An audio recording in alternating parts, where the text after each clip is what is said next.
Transcripts and recordings of the podcast may not be used for any purpose without the direct written permission of the podcast owner.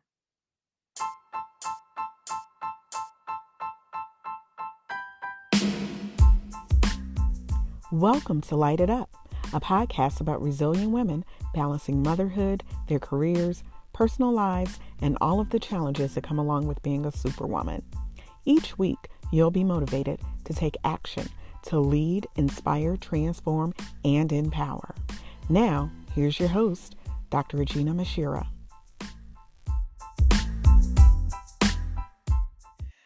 Welcome back to another episode of LITE It Up and our November Scholarship Mindset Series. Each week, we're bringing you real strategies that families can use right now to help students secure scholarships and reduce college costs. Today, I'm thrilled to welcome Kishasha Williams-Ford, Esquire, an educator, attorney, and scholarship advocate who has supported hundreds of students and families in navigating the college funding landscape.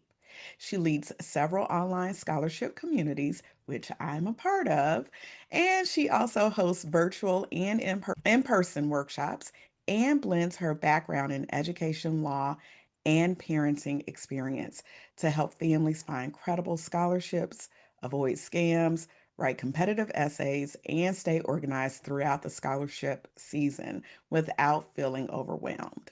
So we've talked in past episodes about essays, organization, and where to begin. But today we're going to dive in even deeper into the real first steps, especially for families who feel stuck or unsure of how to start this journey with confidence and clarity. So let's jump right in. Kishasha, welcome to Light It Up. Thank you so much for joining me today. I really appreciate you taking the time and space to talk to me about scholarships or talk to us about scholarships. But before we get into the strategies, I want to know what inspired you to blend your background in education and law to focus specifically on helping families with scholarships. First, I want to say thank you for having me. I'm really excited to be here, and I appreciate how you created this space for families. I'm just really honored to be here. So, kind of how this got started was I'm an attorney, which means advanced degree, which means struggling to find money to support that dream and goal. I also have a college student who I most recently, he was a high school class of 23, helping him navigate, trying to find money to help fund his college dream. And so just kind of learning a lot, things I didn't know, and then always coming from the space of always wanting to help people. I'm a former teacher, so that I can't get that out of me. I always want to teach people. I'm always learning and just sharing what I know. And in 2022, created a GroupMe where as I would find different scholarships, just share it so that other people can benefit.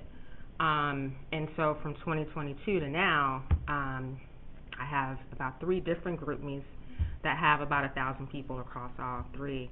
And the community is one that supports each other. I share information, but also the members also share scholarship information, resources. And like yourself, you were really supportive and gave really good advice in that space. And so it's just really about creating community and supporting each other. So.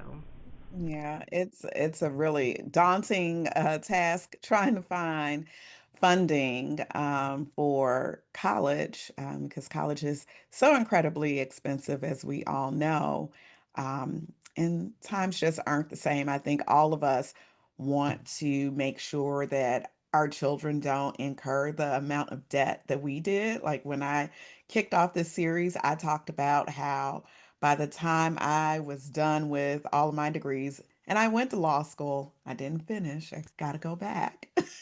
But I had accumulated over $300,000 in student loan debt, and I just could not have my children go down that same path. Although we do know with the loan limits, that's one thing that's not necessarily feasible for like undergrad. That couldn't happen. But this had been multiple degrees, forbearance, deferments, and that interest accrues. And so, um, just trying to make sure that we're all supportive of one another in trying to get through this journey. So, I thank you for having this community for us.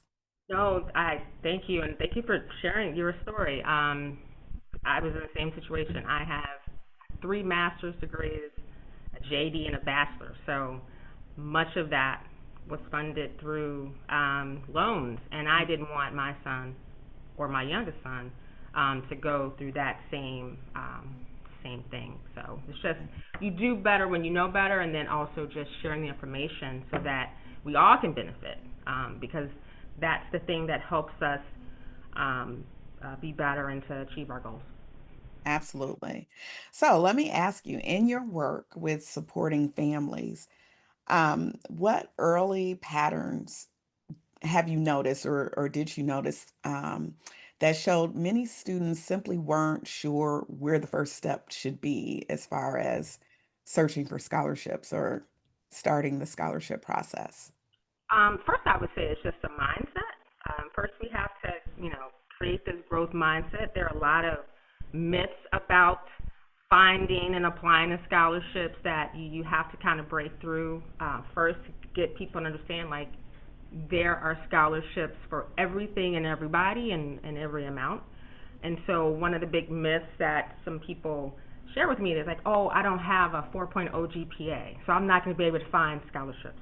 Or because I think my family makes too much money, right? I won't be able to find scholarships. Or scholarships are only available at certain times of the year, right? And so kind of breaking down and demystifying those myths goes a long way. So there are scholarships for every GPA level, every type of major. Scholarships are available all year round because some people think it's too late. No, it's never too late. And then the thing about, I make too much money or I think my parents make too much money. No, they're merit scholarships. So there are so many different opportunities, and some people take themselves out of the game without even, throwing themselves into the ring. Yeah, I'm so glad that you mentioned the one myth about my parents making too much money or families believing they make too much money, especially if there's a scholarship that's categorized as need-based. And I've told friends because I learned this lesson too when I was going through the process with my twins. If you have a balance or it's not covered by another grant or scholarship, it's a need. Yes, definitely. Yes, Yeah, definitely. yeah, So, that is one where that's a common misconception. Like, my oldest son got his package back and it said, oh, you can take out $5,000. Okay, that's a need. So we're applying for a need-based scholarship. So, yeah. exactly. Yeah. And that is definitely something that I think has to be reiterated because students miss out on scholarship opportunities because they immediately see need base and think, oh, I can't apply for that. So I guess we should say that unless it specifies an income criteria that you have to meet, you should still apply for the scholarship. Apply to everything and all scholarships. Yeah. And so after you kind of get the mindset together, then the next thing that I do when I work with families is to kind of give them the tools on like where to find scholarships. And there is like a plethora of locations where you can find them. So, always starting with your school. Many high schools have bulletin boards or digital platforms that share resources. Local organizations, banks, credit unions, funeral homes in Chicago. I don't know, they do a lot. Law firms in Chicago, like all these kind of random, you never thought about places have scholarships. Your Greek letter organizations, um, D9. I'm a Delta. Love the work that the D9 organizations are doing in the community, and they're really big in understanding that our students need that support, and along with the mentorship that comes with those opportunities. And then there are um, scholarship search engines like Go Mary, UNCF, Thurgood Marshall Foundation, um, Big Future, College Board. There are a ton of search engines that are out there that you can use to literally put in your child's profile, GPA, interest, and you'll get this curated list of scholarships that meets your scholar's background. And then friends and family, like say, look, if you see something, say something, right? And so we got a lot of opportunities from friends and family that worked with different organizations that also gave scholarships, like different business organizations. Another kind of hidden gem is social media. Oh my goodness, Yeah. social media. There's so many scholarship. I call them influencers that share different opportunities as well. LinkedIn. Never would have thought LinkedIn is another hidden gem where I find a lot of scholarships from. So just do search for a scholarship on LinkedIn.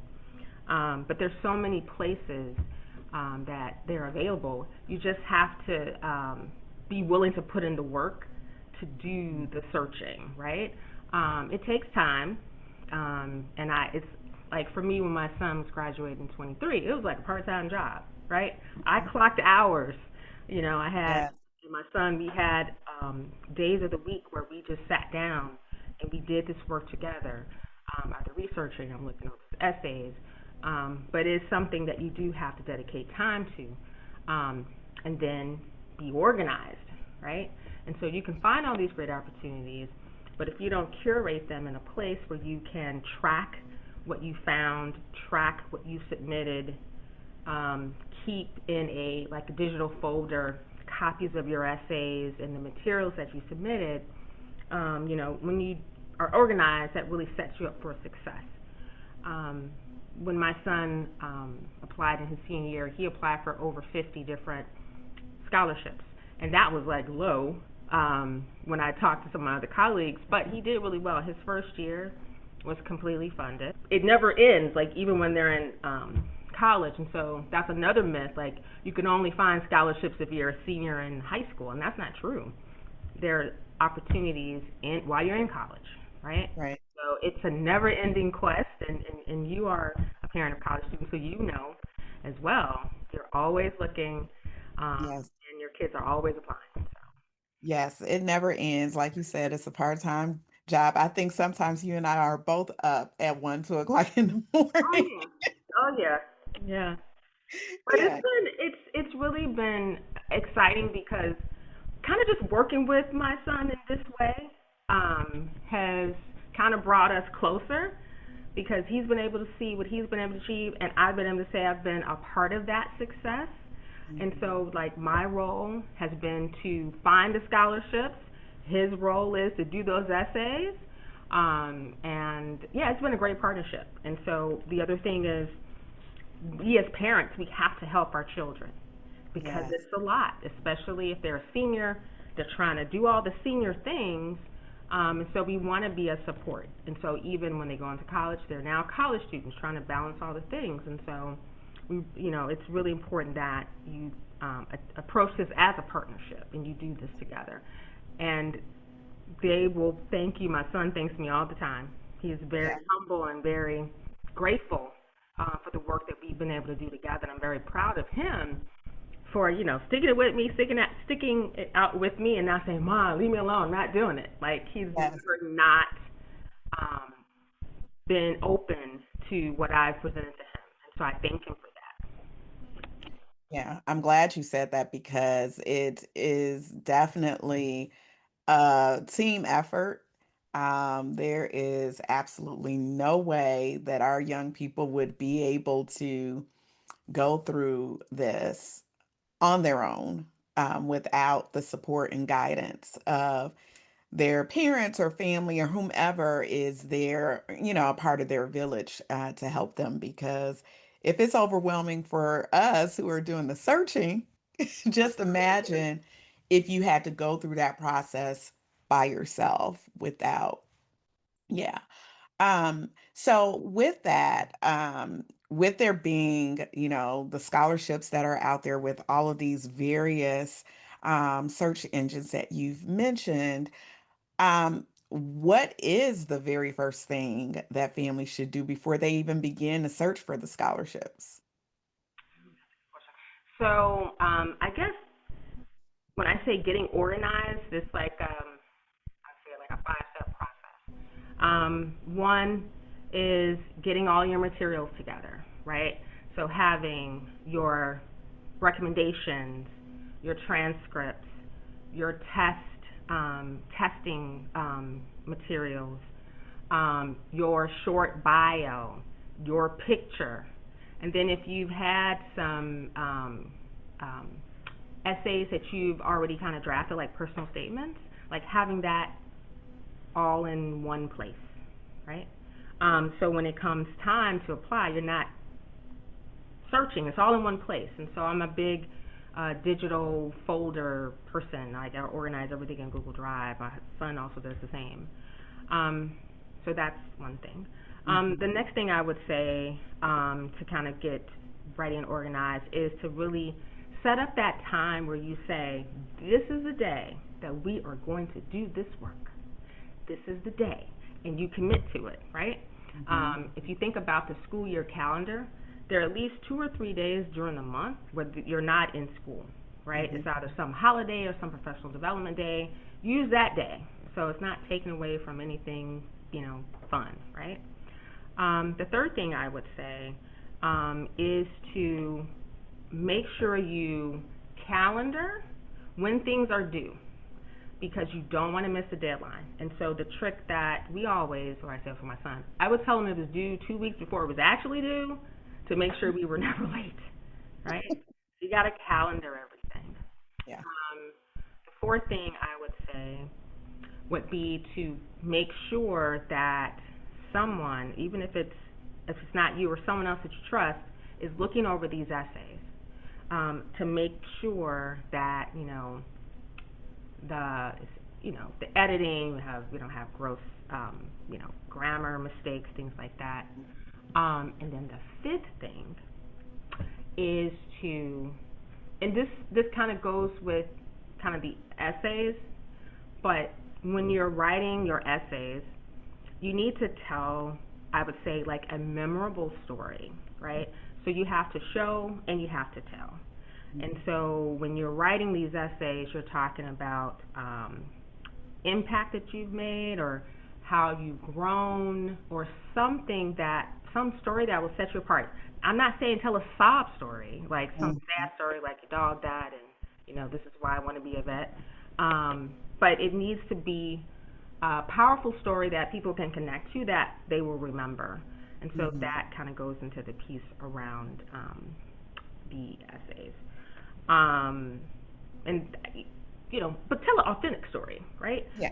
So people can tell authenticity in your writing. Mm-hmm. Um, yeah, so those are kind of the 5 things, right? I would kind of say to kind of get started. But the organization is the first step because that goes Okay. a very long way. Because Right. when you're organized, you're able to package scholarship responses very quickly because you go to one spot, it's right there. You're it's there. It's just easier as opposed to like trying to find things. Yeah, yeah. No, that makes sense. Setting that foundation, as far as becoming or being organized is incredibly, incredibly important. Now, for families who may say, like, okay, I have all of these options or opportunities to search for scholarships, but how do you what do you suggest, I guess, or how do you help families narrow down sources like for the scholarships? Would it be based on the student's profile, interests, their strengths, or do you suggest that they just apply for whatever it is that they may qualify for? So I say apply for whatever it is they may qualify for, because you don't want to limit yourself, right? One thing I have noticed is that I guess in the United States, maybe across the world, we don't have enough people majoring in STEM fields. There are a ton of STEM scholarship opportunities, and what you think may not be STEM is actually STEM. I Yeah. learned, my son is a psychology major. That is considered a STEM major. I was like, oh, okay. So that opened up our world to other areas that we can apply to. Unless that scholarship says very specifically we're only looking for these type of STEM, you know, it's important to know that what encompasses the world of STEM. Hmm. But yeah, I would definitely say all that you are qualified to apply to, apply to. Don't limit yourself. And then the one piece I forgot, and you probably mentioned this before, when you are organizing your scholarships, we had a spreadsheet where we Hmm. tracked everything. So the due dates, what was required for it, when you would find out when the award is due, the amount, if it's renewable or not, all of that on the spreadsheet, so you can track what you applied to. Um, and then, of course, everything that you applied to, you have it in a folder, so you go back to it, just in case the interview, because you may have forgotten what you said. Yes. So you can Oh, always yeah. look at it. But yeah, apply to everything. And don't be dismayed by the amounts. The small ones are just as good as the big ones. Imagine getting 10 $500 scholarships, right? So don't turn your nose up at small amounts, right? Mhm. And don't turn your nose up if it's not like a big national scholarship. I say the local scholarships are where all the money is because there's less competition, right? So local is better and less competition than big national. Mhm. That makes sense because everybody, for those national scholarships, everybody wants that $40,000 scholarship, but everybody can't get it. You'll have like 20, 30,000 people applying for Mm. that, but then if you do your local, you may only have 100, 50. Yeah. Like there was one scholarship my son applied to, and it was for a D9, and there were only nine, Oh, wow. nine, and they only you have to be a black male senior, nine. They Wow. extended the deadline. That was just nice, but he got it, but like nine. So when I say local, local is where the money is Yeah. local. Okay. That's very good information for people to know. So no matter where you may be tuning in, within your local surrounding area, look at some of those places, as you mentioned, the D9, the various organizations in your communities to apply for scholarships. Um, Now, I know oftentimes folks, and you kind of touched on this early on, some folks think that you need to have a stellar GPA, a 6.0 on a On the four, on a on the four. 4, right? So you've worked with students across all academic levels, including those with IEPs or average GPAs. What tailored strategies do you recommend for helping each type of student shine, and then also just making sure that they know and believe that there are scholarship opportunities out there. You don't have to have this perfect GPA to secure a scholarship. Yeah, and I'm glad you elevated it again. It is about telling your story, right? And if you have a powerful story or leadership where you're able to measure your impact, talk about how you've impacted others in a measurable way, um, telling a powerful story can go a long way. And your story doesn't have a GPA on it, right? Your story of leadership or your story of impact doesn't have any numbers attached to it as far as your GPA. And so that's how I advise students to kind of lean on their powerful story to help them to stand out. Okay. So as we get into or kind of circle back to the support that I think parents play and their role in this whole process. Um, One of the things that I'd like for you to kind of touch upon is what advice or recommendation can you give to parents who want to help, but they don't want to overstep? So, what does like a healthy kind of productive support system look like during the scholarship process? Because you can have those parents who are kind of like bulldozers and take over the process. And then you can have those who are not necessarily as engaged, but for those who want to help but don't want to overstep, what does So that I look think that's a real conversation with your scholar, right? I think they are at an age where they can tell you what they want the support to look like, but you also know your child. And so, appropriately navigating that with them, I think is important. So for my son, because I am the type A, we can meet every day to talk about scholarships, right? And I said, okay, just give me one day a week. What day works for you, right? like? Because they have to have buy-in. And so if you have this commitment that you all have said we're going to do this together and this is what it's going to look like, and you hold to that, I think that's kind of the best approach. But you cannot like steamroll them and always in their ear and hollering at them. Get the agreement together first to say this is what we both agreed to. I'm going to be your accountability partner. You're going to be my accountability partner, right? And so you're working together. Um, and so it's just it made for a very smooth process because, like I said, I could do this all night, all day.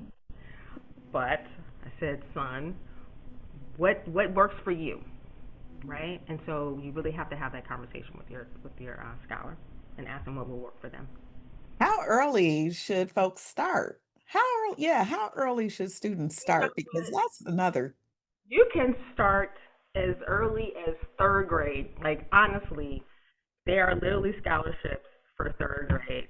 Um, my youngest son did a scholarship essay when he was in sixth grade. It was a golf Mhm. association, right? And he wrote an essay, and I forget what the topic was, and he won $500, right? And then the next year, he entered and won it again.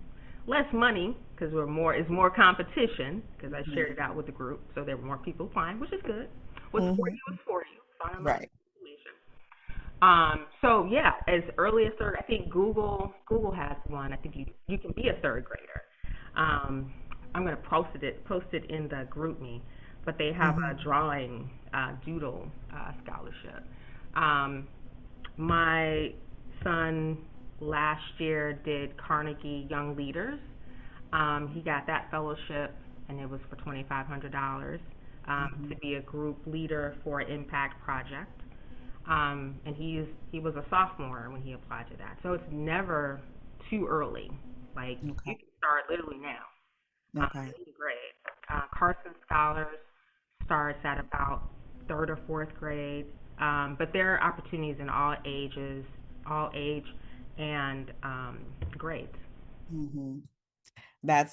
And that's, I mean, you hear it, you hear that, but I think, well, one thing I can say is sometimes you think you have more time than you really do, right? And before you know it, you're approaching senior year or you're in senior year and you're trying to figure out how am I going to fund this or how is my parent going to fund this? And I'm sure you're probably in some of the same Facebook groups that I'm in. Like there's the oh the HBCU bound. yes. You posted in there. You're a top contributor, which is awesome.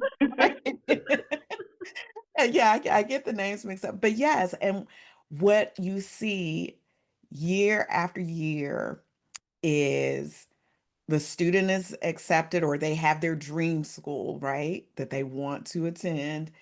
And the price tag is astronomical. And, you know, you see, and this is not to shame anybody because we all want our children to have, right, the best or what, Yep. yeah.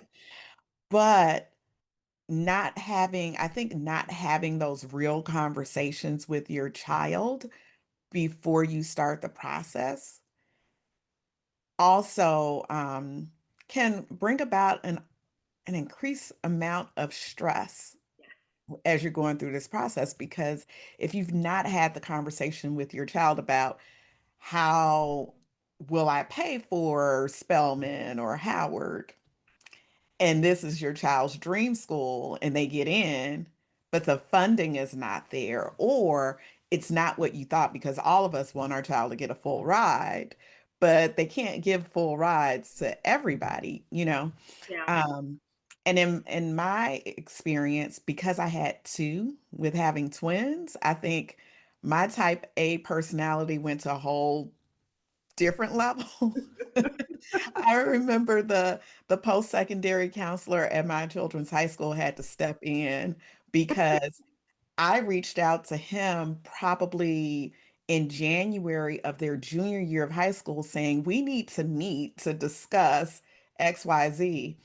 And he said, oh, we've got plenty of time. And I said, no, we don't. It's two No. of them.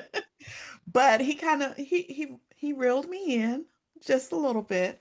And it helped because I imagine that I would have caused so much stress for my children, because for me the stress was, how am I going to pay for two children at the same time, knowing that their younger sister was only about 3 years behind as well. So like right now I do have three children in college at the same time. So the conversation that I had with Kamal and Aaliyah, because at the time Spelman was Aaliyah's number one choice, Howard was Kamal's number one choice. And I sat down and had a real conversation. The first thing was, hey, it's just me, um, that you know that you're going to be able to depend on to financially support you with this endeavor. I'm one person and I don't have $400,000 to pay for anybody's education. You can apply to both of those schools. However, you'll have to make sure that you apply for scholarships and it has to be funded, because I cannot afford to send you both to those schools. So that was the first thing that I said. And then the second thing that I said was that I'm also only one person. And this is like across the country, East Coast, down South. I don't have a clone. So I can't be in two places at one time. And I did not say that they had to go to the same school, but I did tell them that they should at least try to look at schools in close proximity of each other, look at their list, what were their top five, schools. And fortunately, everything worked out where their number one choice school was the same and Oh, they both got in. So it ended up, I mean, but that was a process too, because we had that conversation sophomore year, because we were taking college visits even during junior high school, and they knew that they wanted to attend an HBCU. I think that finally decided that by the time they got to freshman year. um, but I just thought, let's have the real conversation because I don't want hurt feelings, yeah, and you make you a know. good point. Like when I do my workshops with parents and students, I do the workshop with them together. And Mhm. that's one of the things that I say. Like parents, you need to tell them how much you got on college, right? And have real conversations. So I can do 10,000 a year, no problem. So Right. if we're not able to cover everything else, then we need to find another school that is a fit Mhm. for you. And so the other thing I tell people in workshops is that there is a school that will fit your child's profile that will pay them to come to that particular school. The reason why I know that, if you're in these type of workshops trying to find scholarship opportunities, you're already type A, you probably got really good grades, you probably got a lot of good stuff going for you, and you know that there's financial opportunities for you. So I already know that. You're in a workshop, I already know that there's a Mhm. school out there that's going to pay for you to go there. Mhm. But parents have to have real conversations about what they can afford. I worked with one mom. She was in the group all year. I met with her at the beginning of the year, And then at the end, she was like, "Oh, there's a one, I won't name the school, Hmm. and we're like $20,000 short." I was like, "And what can we do?" Yeah. And my heart broke because in May, $20,000 as a gap, I didn't really have a whole lot of like options other than keep applying. I would send her stuff directly. Um, it was just it was challenging. She was very very sad, very it's stressful, right? Hmm. Hmm. So you really have to have these real conversations about what you can afford each year over the span of their time. And also just also being creative. Like one of the things that I told my son and asked him to consider, because it wasn't anything that I was like, you got to do it, but consider being an RA, right? Hmm. That helps bring down the costs, right? So Right. room and board is paid for. Right. So no pressure. Drop that little nugget. Yeah. You know, he applied. He's an RA this year. Hey, Yeah. awesome. So I mean, it's shown him leadership skills. He's coming out of his shell. It's been really great, a great opportunity. Um, but then just trying to be creative. So for that particular mom, um, trying to find internships for the summer that Hmm. can bring her a couple thousand in to kind of help. Talk about maybe reach out to school for payment plans. Hmm. Family, sometimes you got to pass a hat. I don't know. Like, we need, so just really trying to, I felt really, I felt bad, Hmm. Hmm. but they didn't have those conversations early enough to say, this is what I can truly afford. So, Yeah. Yeah. Yeah, that's so important. I mean, and I had to have the conversation again with the youngest. Um, just simply because she had her idea of where she wanted to attend. It was another one of those private HBCUs. I said, I can't do it. But, we had had the conversation before, but she's the youngest. So sometimes, the youngest thinks that they're still going to get their way. not a baby, they're supposed to get their way. Right. So, you know that. That's in the parenting rule book. I know, I know. So, what is, I guess, one mindset shift that you wish every student would adopt before they begin applying for scholarships? So, you know, they may enter into this process, for example, thinking, and this is something that I had to kind of work through with my children. They apply for scholarships, they're applying, and they may think that just because they're applying and they meet the criteria that they're automatically going to get the scholarship. You know what I mean? Yeah. I remember that.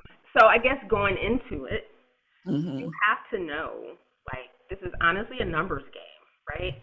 So you have to apply to many scholarships to really see a return on investment. So I went to one workshop during the pandemic, and one of the presenters said it's about 10 to 15% you may win if you are applying to the right scholarships that you are qualified for, you exceed expectations, you will win between 10 to 15% of them. I'm like, 10 to 15%. Okay, so I'm looking. I'm like, okay, he applied to over 50 scholarships. I'm like, yeah, that was about right.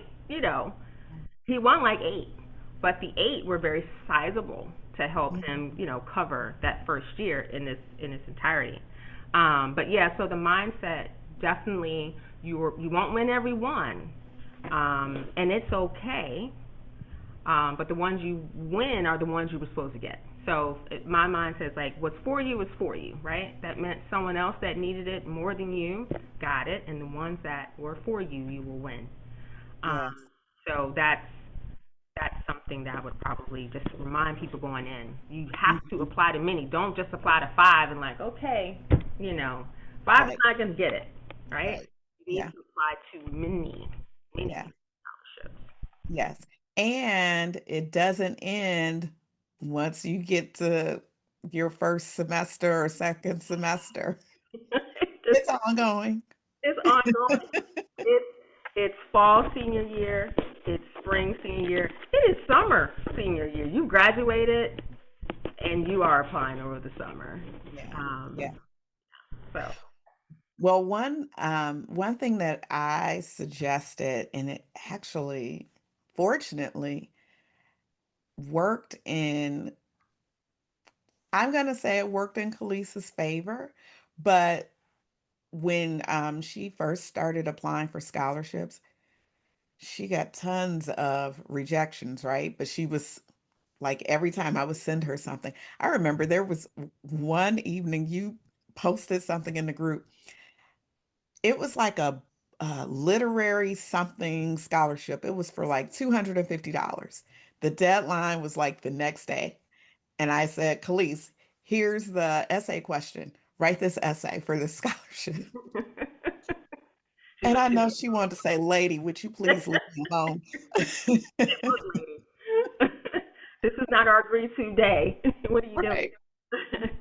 But one of the things that I suggested to her when she was getting those notifications that she didn't get scholarships, and then sometimes organizations may not send you a notification that you didn't Oh, get a scholarship, right? But if she received a notification that she was not selected, I said, send them a thank you email, thanking them for the opportunity for reviewing, your application packet. There was a scholarship where she interviewed, was not selected, learned early on that she was not selected. And she was disappointed because she thought she did really well. And to be honest with you, I was kind of sitting on the steps listening. yeah. And I thought she did really well too. But she sent a thank you email, thanking the committee for the interview. And, when I got back to Chicago on August 19th, after dropping her off at school, Mm, she sent me a screenshot of an email where she received from that particular organization that she had been awarded a scholarship. and they found some money for her. They found some money. I think I know which organization that happened with my son. I think we shared that common. Yep. Yes. Yes. Yep. Always send a thank you because you never Yes. know, especially if you gave a really impressive interview. And at the Hmm. time, they may not have the money, but Hmm. find it if you were impressive. But then also the thank you can go a long way. So, Yeah. Yeah. Yeah. So that was a practice that I felt like was important. It was not anything that I necessarily reinforced with Kamal and Aaliyah, but I don't know if it was because I had more time because there was just one child that I was focused on. you definitely have more time. Right. Yeah. But that's a tip that families can use because there will be rejections that come through, but as you mentioned, that means that that scholarship wasn't for you, it was for someone else, but that doesn't mean that you're not going to receive a scholarship. So you got to stay encouraged, I think, through the process. Definitely. Definitely staying encouraged is super important because you can, you start getting some of the rejections, it starts hurting your heart. But once Mhm. once they start coming in, that kind of makes up for it, right? And so Yeah. definitely staying encouraged is something that you must do. Yeah. Yeah, absolutely. So, with you running your scholarship communities and the various workshops and giving us a plethora of information and resources, can you share how families can tap into your resources? Like, are you accepting new Okay, so this is like my public service, right? And so I do this because I want to help people. So families? I can share with you the group me, and they can join. Yeah, I'm doing this to help the people, right? I have a full time job, and I do this because it's like passionate about it, and because I'm still in the looking for scholarship mode. Because I have a junior, I have a junior in college, junior in high school. I'm always looking, and so I'm always posting information, even though I'm not using it, but someone else can use it.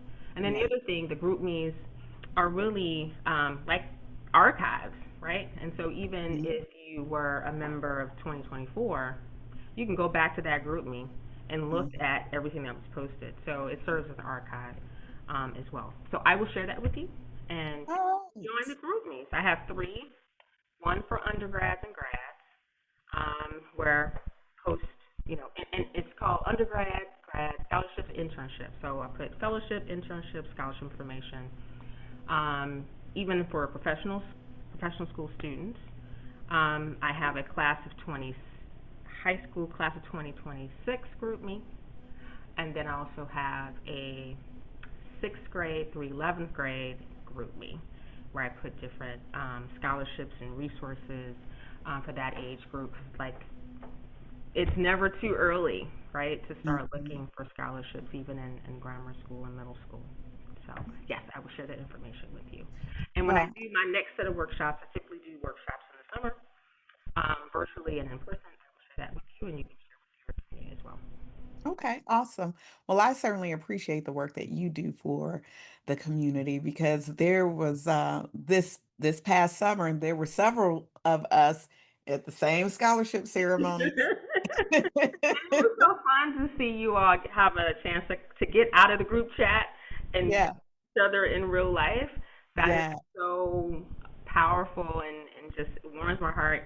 I just remember when my son was class 23 and we met people in the group meeting, like, I was like, oh my God, it was just yeah, nice to see the people um, that we've been kind of in the struggle with for the whole year. And the other yeah. thing that I like about our communities is that they're very supportive. They celebrate wins. They Mhm. share tips and information, and so everyone is in the group. Everyone is not like always active, but they're celebrating wins even if they don't post anything, right? And there are many that share resources too. So that's just helpful. We're all in this together, and it's like if we don't support each other, who else will?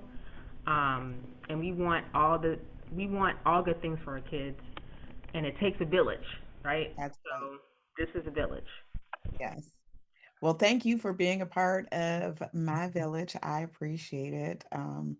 So this has been, well, a journey that I'm still going to be on for a little bit longer. Yeah, me too. I got a junior in high school, so yeah, yeah.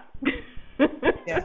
So, but thank you so very much. I really appreciate you taking the time and offering some really clear and powerful strategies to help our students and their parents navigate this space. I can say that you've given us a great roadmap to get started. And one thing is that we just got to stay the course, make sure we stay consistent, because it's definitely a commitment going through this process. Well, thank So, you so much for having me. I really yeah. appreciate everything that you've done and what you do to help empower our families and women in our community. And so I'm really just honored to be here. Aw, thank you so much. I really appreciate it. So, to our listeners, this conversation was a part of our November Scholarship Mindset series. And if you've missed any of the last couple of episodes, make sure you go back and take a listen. Don't forget to like, follow, subscribe, and share Light It Up Podcast. And remember that new episodes are released every Tuesday morning at 7 a.m. on YouTube as well as all major streaming platforms. So until next time, remember to light it up and shine bright like a diamond.